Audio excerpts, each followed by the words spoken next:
मित्रांनो नमस्कार. हा आपला अनुष्का वराठेचा प्लॉट आहे. 18 ऑक्टोबरला याची छाटणी घेतली होती. आता प्लॉट द्यायला आला आहे, पण तरी पण एक शेवटचा स्प्रे घ्यायचा म्हणून मी बागत आलो होतो. आज शुगर मोवर मारणार आहे. जरा शुगर वाढायला, कलर वाढायला मदत करते, वजन पण वाढते म्हणून बागत आलो आहे. आता औषध टाकी पण भरायला चालू केल्या, पण मला जरा आपल्या इंजिनमध्ये डिझेल आहे का नाही जरा संशय वाटायला लागला, कारण औषध मारून आता बरेच दिवस झालं आणि डिझेल कधी टाकलं लक्षात नाही. त्यामुळे आता डिझेल आधी आहे का चेक करतो.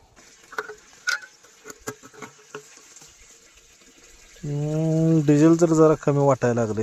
आता आणून डिझेल टाकल्याशिवाय का औषध मारता येणार नाही. औषधाची टाकी भरूया आणि डिझेल आणायला जाऊया म्हणून गावातल्याच किराणा मालाच्या दुकानातलं डिझेल आणले 100 रुपयाचं.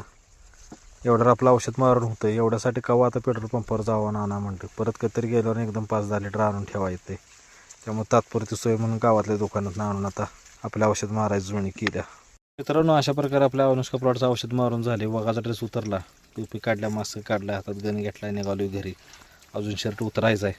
तर मला वाटतं आता ह्या प्लॉटला दुसरं कुठलं औषध मारायचं तर गरज भासणार नाही. डायरेक्ट हार्वेस्टिंगच होईल, कारण दिवस आता पूर्ण झालेत.